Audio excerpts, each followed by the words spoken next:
It's either illegal to share the gospel or socially dangerous to share the gospel. And what we're seeing is Muslims who are going to sleep having dreams about Jesus, but they're not waking up as Christians. The dreams point them towards something else that leads them to faith. And this is the corroboration I'm talking about.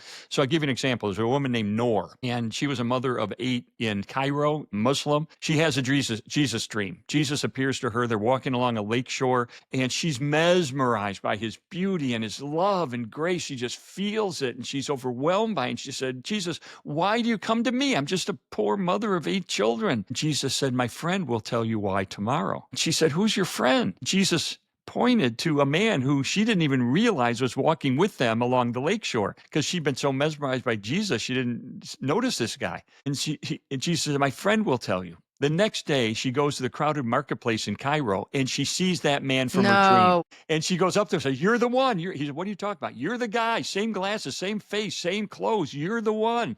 And he said, did you have a dream about Jesus last night? I And just she have said, chills. yes. Turns out he was an underground church planter. Shut up. He didn't want to go to the crowded marketplace in Cairo on Friday afternoon, but he felt like God had an assignment for him. But here's the key. Here's the key. What did he do? He pulls Noor aside, opens the Bible, and shares the gospel. That's corroboration. That tells me this is not something coming from her imagination, but this is corroborated by an outside encounter. And this is what we're seeing. These are so common in the Middle East that you can go to Cairo and pick up the Egyptian newspaper, and you'll see an ad that says, call us, and we'll tell you about the man in white you met in your dream last night. No Yeah. way. They I are remember all Jenny over. shared a story about a guy, and I'm going to botch it, but I know she has it proven and written down. But a guy that woke up every night and started writing down words that he was hearing in his dream, kept writing it down, and he showed it to like a pastor, and he didn't know what it was. And he said, that's the book of John. Like he really wrote the book of John.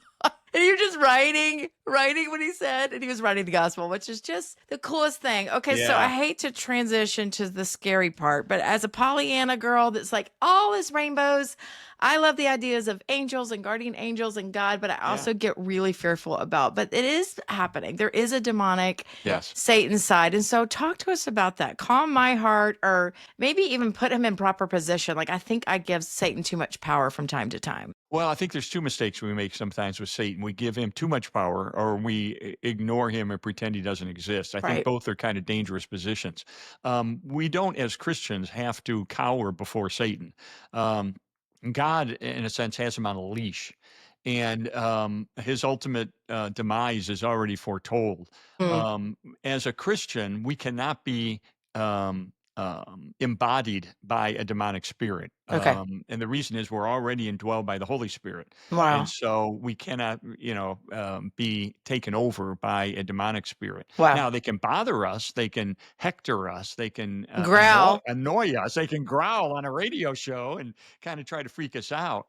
But this is very real. And I tell the story in my book about a guy who's a psychiatrist. So he's a medical doctor trained in psychiatry at a major Ivy League school. He's highly respected, incredible. In fact, I have a quote from the former president of the American Psychiatric Association referring to him as highly credible, highly educated, someone you can trust, knows what he's talking about. His name is Richard Gallagher. And 20 years ago or so, Richard Gallagher, he and his wife had 2 cats. And these 2 cats got along great. They loved each other. They slept together. They hung out together and played together. It was no problem. Until one night, the cats started to attack each other viciously, growling and clawing. They're trying to kill each other. It was they'd never seen anything like it. Just they pulled them apart and got them into separate rooms and thought, what in the world was that all about?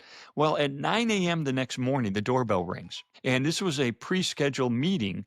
A Catholic priest was bringing a woman to Dr. Gallagher to be examined because she claimed to be the high priestess of a satanic cult. Wow. And he wanted her examined to see, is she demonically possessed or is she just crazy or whatever? So the doorbell rings at 9 a.m. He opens the door, and here's this woman who claimed to be the high priestess of a satanic cult. And she looked with a smirk on her face at Dr. Gallagher, and she said, so how'd you like those cats last night?